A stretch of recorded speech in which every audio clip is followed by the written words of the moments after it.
Hi നമസ്കാരം. പുതിയൊരു വീഡിയോയിലേക്ക് എല്ലാ കൂട്ടുകാർക്കും സ്വാഗതം. ഇന്ന് നമുക്ക് അടിപൊളി ടേസ്റ്റിൽ ഒരു ചിക്കൻ ചുക്ക തയ്യാറാക്കുന്നത് എങ്ങനെയെന്ന് നോക്കാം. ചിക്കൻ ചുക്ക തയ്യാറാക്കുന്നതിന് വേണ്ടിയിട്ട് ഞാനിപ്പോൾ ഇവിടെ 1 കിലോ ചിക്കൻ കഴുകി വൃത്തിയാക്കി എടുത്തിട്ടുണ്ട്. ഇനി നമുക്കിതിലോട്ട് 2 ടീസ്പൂൺ തൈരും 1/4 ടീസ്പൂൺ മഞ്ഞൾപ്പൊടിയും ആവശ്യത്തിന് ഉപ്പും കൂടെ ചേർത്ത് നല്ലതുപോലെ ഒന്ന് മിക്സ് ചെയ്തെടുക്കാം. ചിക്കൻ ഒന്ന് സോഫ്റ്റായി കിട്ടുന്നതിന് വേണ്ടിയിട്ടാണ് ഇങ്ങനെ ചെയ്യുന്നത്. ഇത് നല്ലതായിട്ടൊന്ന് മിക്സ് ചെയ്തതിന് ശേഷം കുറഞ്ഞതൊരു 20 മിനിറ്റ് നമുക്കൊന്നത് മാറ്റി വയ്ക്കാം. ഒരു 4 സവാള ഞാനിപ്പോൾ ഇവിടെ കഴുകി വൃത്തിയാക്കിയൊക്കെ എടുത്തിട്ടുണ്ട്. ഇനി നമുക്കിത് ചെറുതായിട്ടൊന്ന് അരിഞ്ഞെടുക്കണം. ഇതുപോലെ തീരെ കനം കുറച്ചിട്ട് വേണം നമ്മളിത് അരിഞ്ഞെടുക്കേണ്ടത്. ഇത് വറുത്ത് കോരി എടുക്കുന്നതിന് വേണ്ടിയിട്ടാണ്. സവാള വറുത്ത് കോരി എടുക്കാനായിട്ട് ഒരു പാൻ അടുപ്പത്ത് വെച്ച് അതിലോട്ട് കുറച്ച് വെളിച്ചെണ്ണ ഒഴിച്ചു കൊടുക്കാം. എണ്ണ തിളച്ചിട്ടുണ്ട്. ഇനി നമുക്ക് നേരത്തെ അരിഞ്ഞു വെച്ചിരുന്ന സവാള കുറേശ്ശെയായിട്ടിട്ട് നമുക്ക് വറുത്ത് കോരി എടുക്കാം. ഉപ്പൊന്നും ചേർക്കാതാണ് നമ്മളിത് വറുത്ത് കോരുന്നത്.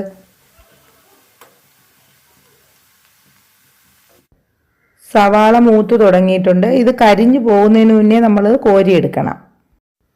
ഈ ഒരു പരുവാകുമ്പോൾ തീ നന്നായിട്ട് അങ്ങ് കുറച്ച് വെച്ച് കൊടുത്തതിന് ശേഷം നമുക്ക് കോരിയെടുക്കാം. ആദ്യം എല്ലാം കോരി മാറ്റിയതിന് ശേഷം ബാക്കിയും കൂടി ഇട്ട് നമുക്ക് വറുത്തെടുക്കാം. ഞാൻ 3 പ്രാവശ്യമായിട്ടാണ് ഇത് വറുത്തെടുക്കുന്നത്. സവാളയെല്ലാം കോരി മാറ്റിയതിന് ശേഷം ഞാൻ ആ എണ്ണയിലോട്ട് തന്നെ കുറച്ച് ഇഞ്ചി വെളുത്തുള്ളി ചതച്ചതും കൂടെ ചേർത്ത് കൊടുക്കുന്നുണ്ട്. ഇനി നമുക്ക് ഇതിലോട്ട് 2 പച്ചമുളക് കീറിയതും കുറച്ച് കറിവേപ്പിലയും കൂടെ ഇട്ട് കൊടുക്കാം.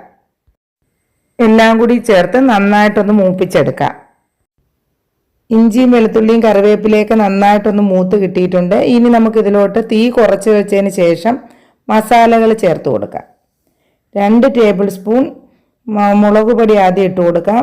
അതിൻ്റെ കൂടെ 1 ടേബിൾ സ്പൂൺ മല്ലിപ്പൊടി ചേർത്ത് കൊടുക്കാം. ഇനി നമുക്ക് ഇതിലോട്ട് 1 ടീസ്പൂൺ ഗരം മസാല പൊടിയും 1 ടീസ്പൂൺ കുരുമുളക് പൊടിയും കൂടെ ചേർത്ത് കൊടുക്കാം. തീ നന്നായിട്ട് കുറച്ച് വെച്ചതിന് ശേഷമേ ഈ പൊടികൾ ചേർത്ത് കൊടുക്കാവൂ. ഇനി ഇതെല്ലാം കൂടി നല്ലതുപോലെ ഒന്ന് മൂപ്പിച്ചെടുക്കാം.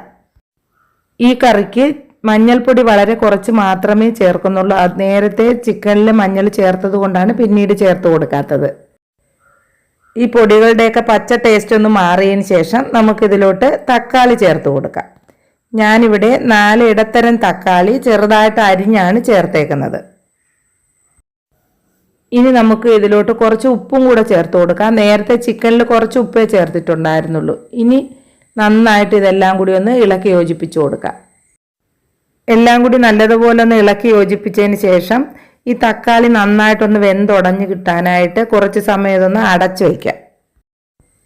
തീ നന്നായിട്ട് കുറച്ച് വെച്ച് കൊടുത്തിട്ട് വേണം അടച്ചു വയ്ക്കേണ്ടത്. ഇടയ്ക്ക് ഇതൊന്ന് തുറന്ന് നോക്കാം. ഇത് വെന്തിട്ടില്ല. ഒന്നും കൂടി നമുക്ക് ഇളക്കി കൊടുത്തതിന് ശേഷം വീണ്ടും അടച്ചു വയ്ക്കാം. ഇത് നല്ലതുപോലെ ഒന്ന് ഉടഞ്ഞു കിട്ടണം. ഈ സമയത്ത് നമ്മൾ നേരത്തെ വറുത്ത് കോരി വെച്ചിരുന്ന ആ സവാള കൈകൊണ്ട് ചെറുതായിട്ട് ഇതുപോലൊന്ന് പൊടിച്ചെടുക്കാം.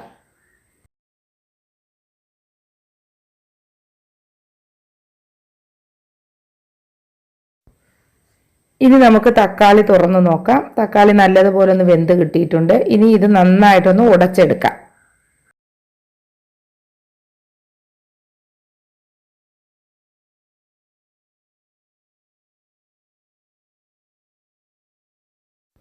തക്കാളി ഇതുപോലൊന്ന് പേസ്റ്റാക്കി എടുത്തതിന് ശേഷം നമ്മൾ നേരത്തെ തയ്യാറാക്കി വെച്ചിരുന്ന ചിക്കൻ ഇതിലോട്ട് ഇട്ട് കൊടുക്കാം. ചിക്കൻ എല്ലാം ഇട്ട് കൊടുത്തതിന് ശേഷം ഇനി എല്ലാം കൂടി നല്ലതുപോലെ ഒന്ന് മിക്സ് ചെയ്തെടുക്കണം. ഞാൻ ആദ്യം എടുത്തത് ചെറിയ പാത്രമായിപ്പോയി. ചിക്കൻ അതിൽ മിക്സ് ചെയ്തെടുക്കാൻ കുറച്ച് ബുദ്ധിമുട്ടുള്ളത് കൊണ്ട് കുറച്ചും കൂടെ വലിയൊരു പാത്രത്തിലോട്ടത് മാറ്റിയിട്ടുണ്ട്. ഇനി ഇത് നല്ലതുപോലെ ഒന്ന് മിക്സ് ചെയ്തെടുത്തതിന് ശേഷം ചിക്കനിൽ ഒട്ടും തന്നെ വെള്ളം ചേർക്കേണ്ട. ആ ചിക്കനിലുള്ള വെള്ളം കൊണ്ട് തന്നെ ഇത് വെന്ത് കിട്ടും. കുറച്ച് സമയം നമുക്കിതൊന്ന് അടച്ചു വയ്ക്കാം. ഒരു 15 മിനിറ്റെങ്കിലും ഇതുപോലെ ചെറിയ തീയിൽ വെച്ചിട്ട് നമുക്കിത് വേവിച്ചെടുക്കണം.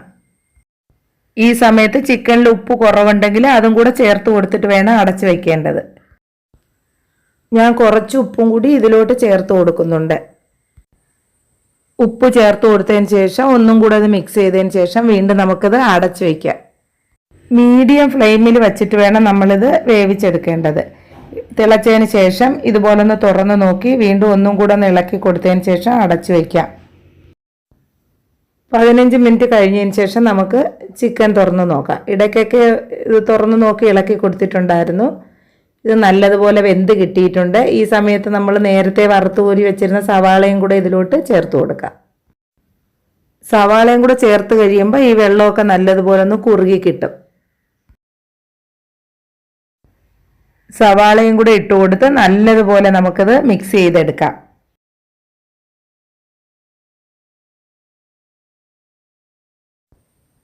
എല്ലാം നന്നായിട്ടൊന്ന് മിക്സ് ചെയ്തതിന് ശേഷം ഇതിലോട്ടൊരു 1/4 ടീസ്പൂൺ കുരുമുളക് പൊടിയും 1/4 ടീസ്പൂൺ ഗരം മസാലപ്പൊടിയും കൂടെ ഇട്ട് കൊടുക്കാം. കുറച്ച് കറിവേപ്പിലയും കൂടെ ഉണ്ടെങ്കിൽ നമുക്ക് ചേർത്ത് കൊടുക്കാം. ഇനി വീണ്ടും നല്ലതുപോലെ ഒന്നും കൂടെ ഒന്ന് മിക്സ് ചെയ്ത് കൊടുക്കാം. അപ്പോൾ നമ്മുടെ ടേസ്റ്റി ആയിട്ടുള്ള ചിക്കൻ ചുക്ക ഇവിടെ റെഡി ആയിട്ടുണ്ട്. ഇതുപോലെ ചെയ്ത് നോക്കിയിട്ടില്ലാത്തവരുണ്ടെങ്കിൽ തീർച്ചയായും ഇതൊന്ന് ചെയ്ത് നോക്കണേ. ചപ്പാത്തിയോ പൊറോട്ടയോ ചോറിൻ്റെ കൂടെ എന്തിൻ്റെ കൂടെ വേണമെങ്കിലും കഴിക്കാൻ പറ്റിയ നല്ല ടേസ്റ്റി ആയിട്ടുള്ളൊരു കറിയാണിത്. ചെയ്ത് നോക്കിയിട്ടില്ലാത്തവരുണ്ടെങ്കിൽ തീർച്ചയായും ഒന്ന് ചെയ്ത് നോക്കുക. ഇനി ഈ കറി നമുക്കൊരു പാത്രത്തിലോട്ട് മാറ്റാം.